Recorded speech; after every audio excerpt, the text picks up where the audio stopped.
আসসালামু আলাইকুম প্রিয় দর্শক, আমি আবার আজকে একটি ভিডিও নিয়ে আপনাদের সামনে চলে এসেছি। পশ্চিমবাংলায় তসলিমা নাসরিন এসেছিল বাংলাদেশ থেকে, ওনাকে তাড়িয়ে দিয়েছিল সেই সময় 2007 সালে এসেছিল পশ্চিমবাংলায় তখন ক্ষমতা ছিল বুদ্ধদেব ভট্টাচার্যের সময়। তারপরে আবার 2026-এ এসেছে পশ্চিমবাংলায় আমাদের পশ্চিমবাংলার মুখ্যমন্ত্রীর অনুমোদনে। আর পশ্চিমবঙ্গের মুখ্যমন্ত্রী কি বলেছে সেই বিষয়টা নিয়েও সেটাও আপনার সোশ্যাল মিডিয়ায় দেখেছেন। এই কথাটা বলেছেন যে আপনার যখন মনে হবে তখন আপনি আসবেন। এটা আমাদের পশ্চিমবঙ্গের মুখ্যমন্ত্রীর কথা। উনি ছিল অ্যাকচুয়ালি একজন কুরুচিকর মন্তব্যকারী একজন ব্যক্তি, মহিলা। আল্লাহ রসুলকে নিয়ে কুরুচিকর মন্তব্য করেছিলেন উনি।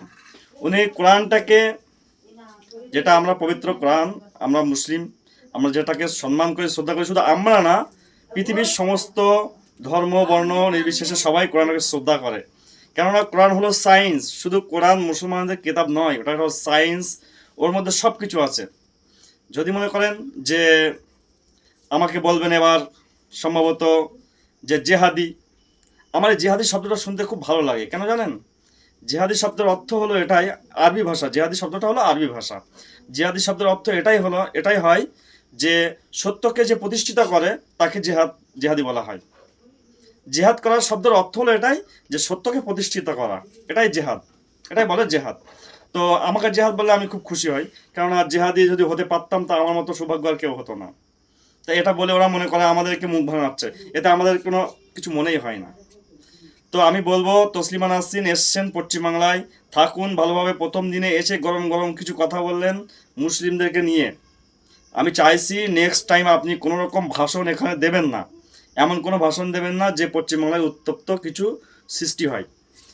তো আমি তসলিমা নাসরিনকে বলবো, পশ্চিমবাংলায় এসছেন আপনি, থাকুন। আপনার মুখ্যমন্ত্রী আপনাকে ইনভাইট করেছে, তার কারণে আপনি যদি থাকতে চান পশ্চিমবাংলায় থাকুন, আসুন, যান, সেটা আমাদের মাথা ব্যথা নেই। মাথা ব্যথা একটাই জায়গায়, যদি আপনি সেই জায়গায় দাঁড়িয়ে আজও অটল থাকেন তখন আমাদের মাথা ব্যথা। এটাই হলো আমাদের শেষ কথা। আর আমাদের পশ্চিমবাংলায় তসলিমা নাসরিন এসেছিলেন, এসে কি বলেছেন সেটা আপনাদের আমি আজকে শোনাবো। সেই ভিডিওটা আমি আজকে আপনাকে কিছু স্ক্রিপ্ট দেখাবো। দেখুন কি বলছেন আমাদের পশ্চিমবাংলার মুখ্যমন্ত্রী ও তসলিমা নাসরিনের বায়ান ও বক্তব্য। কি বলছে উনি সেটা দেখুন, তারপরে আমি কিছু বলবো। একবার নয়, আপনি যখনই মনে করবেন বারে বারে আসবেন। সুরক্ষিত পশ্চিমবঙ্গে আপনাকে নিরাপত্তা দেওয়ার দায়িত্ব রাজ্যের মুখ্যমন্ত্রী তথা পুলিশ মন্ত্রী শুভেন্দু অধিকারীর। আমি আসছেন শুনে আমি শুধু মুখ্যমন্ত্রীও নয়, তথ্য সংস্কৃতি দপ্তরেরও মন্ত্রী।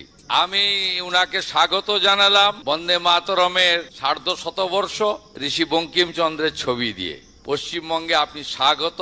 আপনি লেখিকা, আপনার লেখা সবাই পড়ে, আপনার গুণগ্রাহীর সংখ্যা প্রচুর।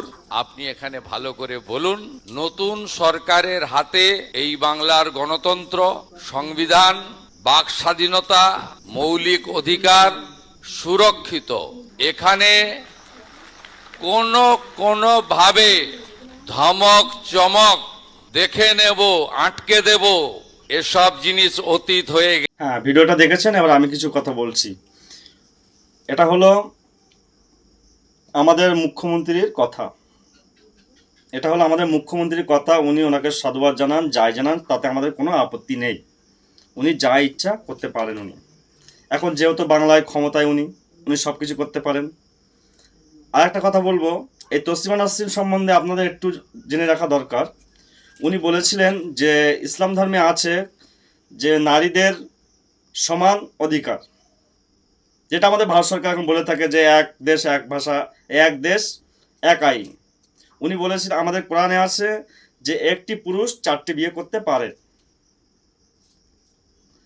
উনি বলেছিলেন যে একটি পুরুষ যদি 4টি বিয়ে করতে পারে, একটি মহিলাও 4টি বিয়ে করতে পারে, ওনার বক্তব্য যেটা।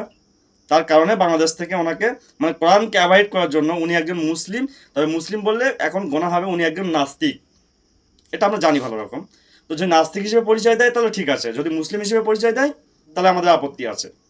তার কারণে আমি বলবো যে উনি যেন কোনো রকম মুসলিমভাবে পরিচয় না দেয় আমাদের সামনে। উনি নাস্তিক হিসেবে পরিচয় দিলে সেটা ঠিক আছে।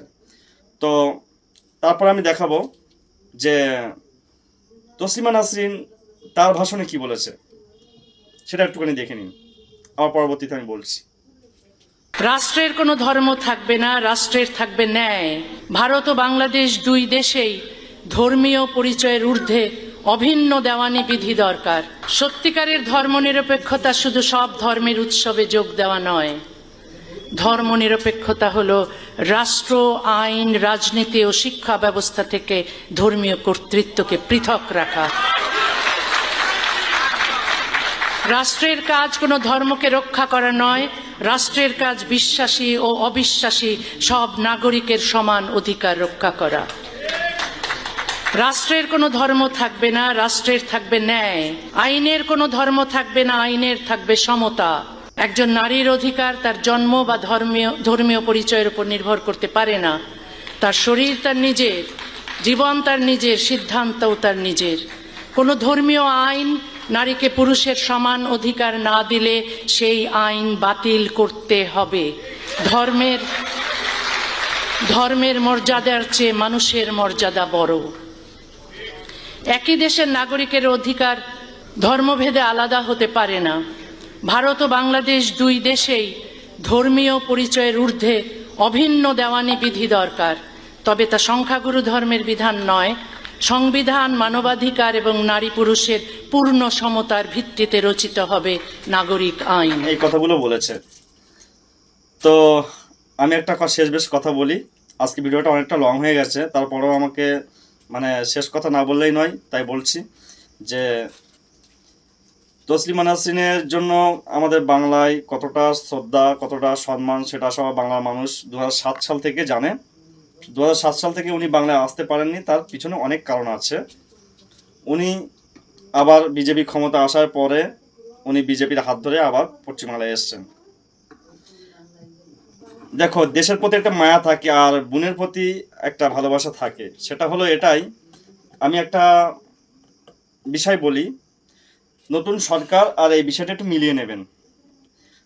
আমাদের স্কুলে একটা মাস্টার আসে, প্রথমত মাস্টার জয়েন করে স্কুলে। তো স্কুলে জয়েন করলে প্রথম এসে বাচ্চাদের নিয়ে, মানে যেসব বাচ্চারা ড্র আউট হয়ে গেছে, সেসব বাচ্চাদের বাড়ি থেকে সুন্দর করে গোসল করিয়ে, সাজিয়ে গুজিয়ে, তাদেরকে বুঝিয়ে, তাদের বাবা মাকে বুঝিয়ে বাড়িতে নিয়ে আসে, এই স্কুলে নিয়ে আসে। মানে এরকম মাস্টার যখন নতুন এসেছিল, মানে ভালো একটা, মানে সেই মাস্টারের যে এটা দেখে, যে অনুপ্রেরণাটা দেখে যে না সত্যি এখানে আমাদের ডেভেলপ করবে। মাস্টারটা নতুন এসেছিল তখন। তো হাসির বিষয় হলো এটাই যে প্রথম এসে সার্ভে দিচ্ছিল খুব সুন্দর, বাচ্চাদের প্রতি মানে এত খেয়াল রাখছিল, পড়াশোনার দিকে এত সুন্দর খেয়াল রাখছিল। এইবার দেখা যাচ্ছে একটা সময় অন্য স্যারদের সঙ্গে মিশে আর যেগুলো মাস্টার ছিল, মাস্টারমশাইরা, তাদের সঙ্গে মিশে একটা টাইম হয়ে গেল এরকম সিস্টেম যে বাচ্চাদের দিয়ে গা টিপিয়ে নেওয়া, বাচ্চাদের নিয়ে হাত টিপিয়ে নেওয়া, মাথা ম্যাসেজ করিয়ে নেওয়া, বাচ্চাদের হাতে মোবাইল তুলে দেওয়া। এটা হয় প্রথমত একটা পরিবেশে আসলে ফার্স্ট টাইমে তারা এটাই করে যে না আমি সুন্দর একটা ডেভেলপ করবো এখানে, এই চিন্তাভাবনা নিয়ে আসে প্রত্যেকেই। যেরকম আমাদের পশ্চিমবাংলার মুখ্যমন্ত্রী এই চিন্তাভাবনা নিয়ে এসছে, আমরা পশ্চিমবাংলাটা সাজাবো, খুব সুন্দর ডেভেলপ করবো, অনেক কিছু ইত্যাদি চিন্তাভাবনা নিয়ে এসছে। একটা টাইমে কী হবে না হবে সেটা নেক্সট টাইম দেখা যাবে। তো এরকম স্বপ্ন, মানে প্রথমত যে একটা জায়গায় একটা ভালো পোস্টে পৌঁছালে না, তখন অনেক স্বপ্ন নিয়ে প্রথমত খুব আগ্রহ দেখায়। তারপরে আমরা একটা টাইমে দেখতে পাই কি সব কিছু এটাই। তো আমি চাইবো যে পশ্চিমবাংলা যেহেতু ক্ষমতায় এসছেন, তো এটা না দেখিয়ে যেটা দেখালে বাংলার মানুষ আপনাকে সম্মান করবে, শ্রদ্ধা করবে, ভালোবাসবে। তো বন্ধু, তো আজকের মতো ভিডিও এখানেই সমাপ্ত করলাম। পরবর্তী ভিডিওতে আবার দেখা হবে। ততক্ষণ ভালো থাকবেন, সুস্থ থাকবেন। আসসালামু আলাইকুম।